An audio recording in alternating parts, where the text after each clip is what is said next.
So yan, mga kababayan ko, dito naman pa ako. Good morning, good morning, good morning. Sama kayo pa naman doon na ron. Luzon, Visayas, Mindanao. Mga kababayan ko dyan, mga viewers si Pugo Bihero, mga viewers si Krishna, mga Crispaw fanatic, viewers, maging sa ibang bansa na mga OFW natin. Sama kayo pa naman doon na ron. Welcome po kayo sa aking YouTube channel. Please subscribe, like, share, and comment at no skip ad. Okay? Itong upload ko ay patungkol doon sa Crispaw pa rin mga viewers ko. Alam niyo naman na malapit-lapit na yung February 9 at February 14. Di ba? Dito, may napanood ko sa upload video ni Pugo Bihero na ito daw si Krishna ay nagkatuwaan siguro sila, mga viewers ko. Siguro si Nikmura, alam niyo may sakit siguro to si Krishna sa Sikmura eh. Siguro, na-dual, mga viewers ko na-dual. Sabi pamagat pa naman sabi mo, Krishna umami na, buntis. Mga viewers ko. Kakagulat, di ba? Pero yan, katuwaan na siguro nila yan, mga viewers ko. Katuwaan na siguro nila. Alam nyo kasi, di may iwasan yan pag medyo masakit talaga ang sikmura mo, lalo kung acidic ka, talagang maduduwal ka, mga viewers ko. Ako man, dahil nga malakas ako sa kape, talagang lalo kung di ka pa kumakain, kakape ka na kaagad, talagang sisikmurain ka. Malakas ang pasikmura yung kape, lalo kung sulit. Nakita ko kasi mahilig sa kape, mga viewers ko. Di ba? Talagang, paano siya yung, parang yung kanyang libangan, yung kape. Di ba? So, yun, nagkakabiruan sila, siguro, sabi, Krishna buntis na. Ano ba yan? Paano bubuntis? Wala pa ngang wala pa ngang kasalan na nangyayari, buntis na kaagad. O, di ba? Ganun yan, mga viewers ko. Antabayan natin, talagang pag nag-asawa na si Krishna, magbubuntis talaga yan. Normal talaga yan sa isang babae. Na talagang, lalo sa edad niya, kalakasan ng mga ganyan talagang magbubuntis talaga yan. Di ba? Kung maging sila ni Pugo Bihero. Di ba ganun yan? At lalo yung atabayan natin yung February 9 na mansa rin nila. Di ba? Tapos yung February 14. Pag doon na sa sinagot, si Pugo Bihero ni Krishna, doon sa inaala pagmamahal, hindi malayo na maging sila. At nakikita naman natin mga viewers ko, sa sobrang sweetness nilang dalawa, talagang kan sila. Masabi natin sila na nga. Ayaw lang nila sabihin in public. Dito sa sa camera, ibig sabihin, dito sa dito on cam, di ba? Ayaw lang sabihin, pero malaman natin sa February 9 or February 14 kung may kasagutan na ba yung iniaalay na pag-ibig ni Pugo Bihero kay Krishna. Di ba? At least kapag tapat na si Pugo Bihero, so ang kasagutan lang kay Krishna. Pero sa nakikita natin sa galaw nilang dalawa, mga viewers ko, sa nakikita natin sa galaw nilang dalawa, ay talaga masabi natin sila na nga. Di ba? Yung closeness nila, makikita nyo naman.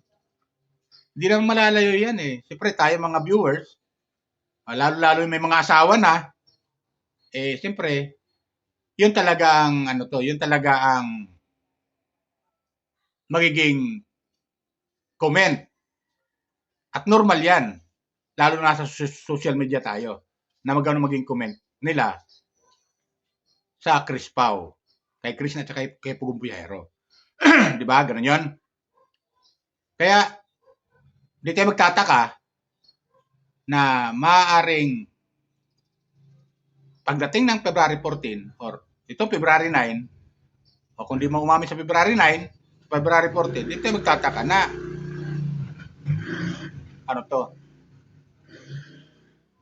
na sagutin siya si Pugo Bihero ni Krishna. Di ba ganun yun? Kaya di tayo magtataka. Meron nga ito nabasa sana wag nyo nang patagalin. Kami mga viewers nyo, tagahanga ng Chris Pao, inip na. Talagang di mawawala yan mga viewers ko, yung may inip talaga. Tapos, meron pa dito, stress reliever talaga kayo, Chris Pao. Love you both. O, di ba? So, mga ganong comment, mga viewers ko, talagang di mawawala yan. Tapos, meron pa dito, Krishna, sana wag kang magbabago. Mahalin mo si Sir Paul. O, di ba? Mga ganon. Mga comment section. Kaya, hindi malayo, mga viewers ko, di ba? Tapos, yun nga, yung upload ni Pugong Bihero na napanood natin, ay Krishna umami na. Buntis na. O, di ba? Pero, yun na may katuwaan lang nila, mga viewers. Kasi sinisikmura siguro, di mo wala yan. Pagka sinisikmura, talagang magduduwal ka talaga. Iba kasi pag,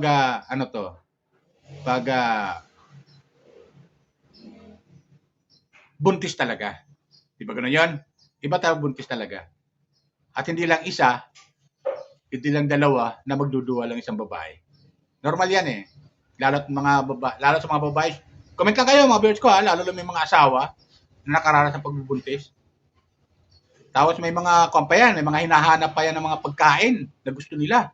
Tapos lahat ng pabango na mayroon, irritable yan yung babae, mga viewers ko. Lahat, halimbawa nagluluto ka ng kung ano-ano dyan, tapos di kursunada, yung amoy. Inis na inis ang babae dyan, mga viewers ko. Di ba? Ganun yan eh. Ganun yan eh. Kasi, ganyan, yan nakikita ko dati sa asawa ko. Nung siya nagbubuntis, talagang naiinis yun. Kahit yung pabango ko na simpleng kulon eh, visit na sa akin yan eh. Galit na sa akin. Tapos, may pinahanap ang pagkain sa akin na ang sarap-sarap ng tulog ko, gigisingin ako para lang bumili ng pagkain na gusto niya. Tapos pag binilhan mo naman, alanganing oras na, pag binilhan mo naman ng ganun, kunti lang kakainin. Di ba? Ang masaklap nito, yung siyempre tira niya, sayang. Ikinain ko ngayon. Ako ngayon ito nagduduwal. Baliktad na nangyari. Ako na ngayon yung naglilihi. Na dapat siya. Bawal pala yung ganun. Bawal pala yun. Yung kinainan na, yung pagkain na kinakain ng misis mo o ng girlfriend mo na tapos kinain mo rin, ikaw yung maglilihi. Pag ikaw lalaki, baliktad eh. Naduduwal ka rin eh. Parang maya-maya, ang sakit ng tiyan mo. Tapos para kang nasusuka na hindi maintindihan. Na wala ka namang gaano nararamdaman. Ang ginagawa ko, dinadaan ko na rin sa ginagawa ko, dinadaan ko na sa kape. Ayaw ko kayo, gano'n yung mga lalo na yung mga kababaihan. Comment lang kayo kung tama yung sasabi ko. Kasi talagang naranasan ko yan. Naranasan ko talaga yan. Yung kinainan ng asawa ko, yung tira niya, kasi sayang eh. Lalo-lalo ko yung pinabili niya sa akin, yung halimbawa ay burger, tapos hindi niya inubos. Siyempre sayang. Ngayon, kakainin ko yung ngayon yun. Nako. Ako na yung naglili, mga viewers ko, ako na yung naduduwal, na hindi maintindihan. Ang sama ng pakiramdam ko na para bang nangihina ako na ganun. Ganun yun eh. Pero dito naman sa Chris Pao, dito kay Krishna ngayon, ito, ay siguro may sakit sa sikmura, ito si Krishna. Nakita naman natin mga nakaraan, mga upload video niya eh. Sumasakit yung tiyan niya, di ba? At pwede rin, lalo-lalo kung meron siyang dalaw. Normal sa mga babae yan eh. May dalaw, sasakit talaga ang tiyan yan eh. Lalo kung may mga dalaw. Normal yan. Kaya, hindi tayo magtataka kung bakit ganon. Kung man, totoo man. Di ba? Normal yan sa isang babae. Tapos meron pa dito, basa tayo ng comment. Hindi yan buntis. Masakit lang ang tiyan yan. Totoo yan, di ba? Tapos meron pa dito. Hala ka. Baka totoo na nga. Sana maging kayo na. O, di ba? Mga ganong comment. So, marami natutuwa na ganon yung kani Krishna. Ganon yung naging, tawag dito, yung naging reaction. Di ba? Ganon yun, masabi natin mga viewers ko.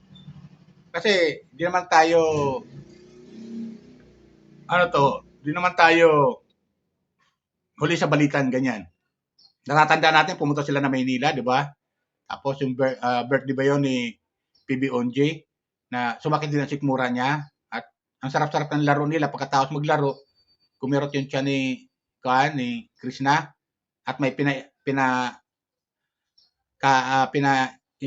pinainom si Sir Paul na para sa sikmura. Para matanggal yung sakit ng sikmura. Normal kasi yan eh. Na na hindi matanggap ni Krishna yung lasa. Pero sabi ni Pagubero, sabi ni Paul, wag mo yung sayang, di ba? Para sa sikmura kasi yan eh. Kung sinisikmura ka, yan ang iinumin mo para mawala yung sakit ng sikmura. So, buti na lang, merong ganun si Krishna, si Pagubero, na gamot. Pang-emergency, di ba? So, ito naman, yung kanya ni upload video ni Pagubero ngayon, nakakatuwa dahil sa binibiro nila na, nako, baka buntis ka. Mga ganun ba, mga viewers ko? Or, siyempre, nag-aalala si Pagubero. Siyempre, mahal niya eh, yung tao. Love niya eh. Nag-aalala rin sa kalagayan ni Krishna. Di ba? Nag-aalala. Siyempre, pag mahal mo talaga yung isang tao, mag-aalala ka bilang magiging kapartner balang araw. Lalong-lalo na't nalalapit yung kailang anniversary, yung mansary nila, nalalapit na. Tapos yung February 14 pa. Kaya, doon natin malaman kung talagang yung kailang nakikita natin mga galawan nilang dalawa ay maging totoo na nga. Di ba? Bilang tayo mga viewers, siyempre, alam nga, nag-observe tayo eh. Sa sitwasyon nilang dalawa, di ba? Kasi, Chris Pau fanatic, normal yan na talagang, lalo-lalo pag nasa social media, talagang mamomonitor mo talaga eh. Lalo kung i-upload nila yung ganon, mga bagay, talagang wow ka talaga eh. Di ba ganun yung mga viewers ko? Tapos, meron pa dito sa comment section. Basta tayo sa comment section. Sir Randy, sana maging sila na nga. Yan. Mga ganong comment section. Tapos, meron pa dito. From KSA. Sabi niya, kayong dalawa ni Sir Paul Krishna ang gamot sa aming pangungulila sa aming pamilya diyan sa Pilipinas. Di ba? Tapos, meron pa dito. Kailang ang libangan namin pinanonood habang kami correction. Excuse me. Habang kami ay matutulog na. Di ba? Mga ganon. Mga ganon kanila. Mga ganon mga comment. Tapos, kilig to the bone talaga ang Chris Pau. Mga ganon comment, di ba? So, hindi mawawala yan sa mga Chris Pau pa natin. Tapos, meron pa dito. Nako, Krishna, baka may may ulcer ka. Ulcer. Huwag mong hayaan yan, gamutin mo. Di ba? Mga ganon, mga viewers ko. Yung mga pag-aalala ng ating mga viewers ay talagang lalong-lalo yung mga Chris Pau natin. Hindi maiwasan yan. Magbigay ng payo, advice, diyan sa comment section.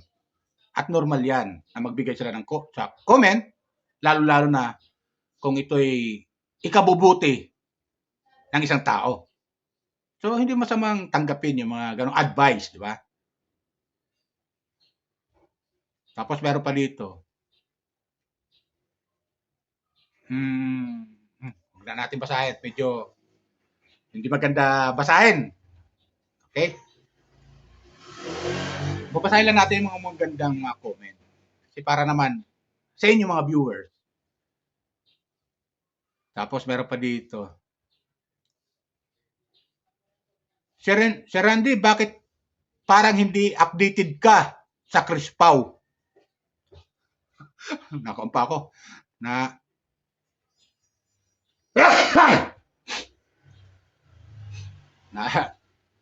nakampa ako, nasisipa ako sagutin natin yan. Alam niyo kung bakit di ako updated sa masyado sa Chris Pau? Sa pag ko bibigyan ng comment, reaction sa kanila. Kasi nga, hindi lang naman ang Chris Pau o si Pugong Biyahero ang aking reaksyonan. Marami. Lalo na sa Kalingap. Yung ibang mga charity vlogger, nagko-comment kasi wag yung reaction. Kung makikita nyo, panoorin nyo yung aking mga video upload. Minsan, nakatutok din tayo sa politika ng ating bansa, sa mga politician, di ba? Sa mga balita. Nanonood din tayo at nagbibigay tayo ng reaksyon. Di ba?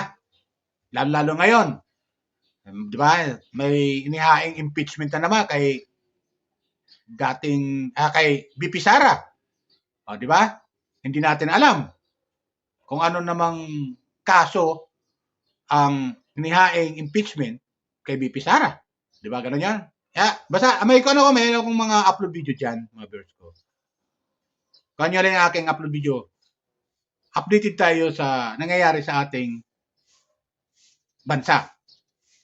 Ganun yun. Nanonood tayo ng mga balita at kung kailangan mo bigyan ko ng reaction, bibigyan ko reaction. Para mapanood nyo rin kung ano magiging reaction ko sa napanood ko. Di ba ganun yun? Dato rin kay Pugong Biyahero. Pero ganun pa man, hindi masabing hindi ako updated. Updated ako. Nanonood ako ng mga upload video ni Pugong Biyahero. Hindi lang kaagad ako nagre-reaction dito sa yung aking comment, reaction, hindi ko dadaan kaagad dito sa video. Kasi nga, mas inuuna ko yung, kung ano yung nauna na aking pinanood, doon ako nagbibigay ng reaction. At comment. Di ba ganun yun? Pero ngayon, yan, napanood ko naman yung upload video ni Pugong Biyahero, medyo natutuwa ako na may upload naman ulit sila. Kaya masaya nga pag andyan si Chris na talagang stress reliever talaga Lalo pag magkasama yung dalawa. Di ba? Masaya sila panoorin kasi hindi nakaka-inip, hindi boring yung upload video ni Pugong Biyahero pag andyan si Chris. Di ba ganun yan mga bros ko? Komenta nyo sa tama siya sabi ko. Hindi boring. Pero pag si Pugong Biyahero lang nag-upload at wala si Krishna, boring. Pero pag andyan si Krishna, hindi boring. Masaya pa sila panoorin. At ang sarap, hanggang sa matapos ang video, nakangiti ka at matatawa ka sa kailang dalawa. Lalo kung nagbibiruan silang dalawa. Di ba? Tapos meron pa rito ko sa comment section. Yung mga kilos at galaw nila, talagang masabi natin, sila na nga. Di ba? Yung mga ganong comment, di mawawala yan. Normal yan na mag-comment ang isang viewers, lalo Chris Pau fanatic ito. Di ba? Kaya ang ma-advise ko lang sa dalawa, sana wag sila magbago sa isa't isa. Sana maging sila na nga. Bilang tayo mga viewers, ay butong-buto naman sa kanila. Di ba ganun yun? At sana magkaroon na nga ng pamilya si Pugong Biyahero. At wag nang pakawalan tong si Chris na. Di ba? Sila sa akin mga viewers ko, sana gusto niyo aking comment, reaction sa video patungkol sa Chris Pau. Okay? Palala ko lang ulit. Mga viewers ko, baka hindi pa kayo nakapag-subscribe dyan ng mga nanonood.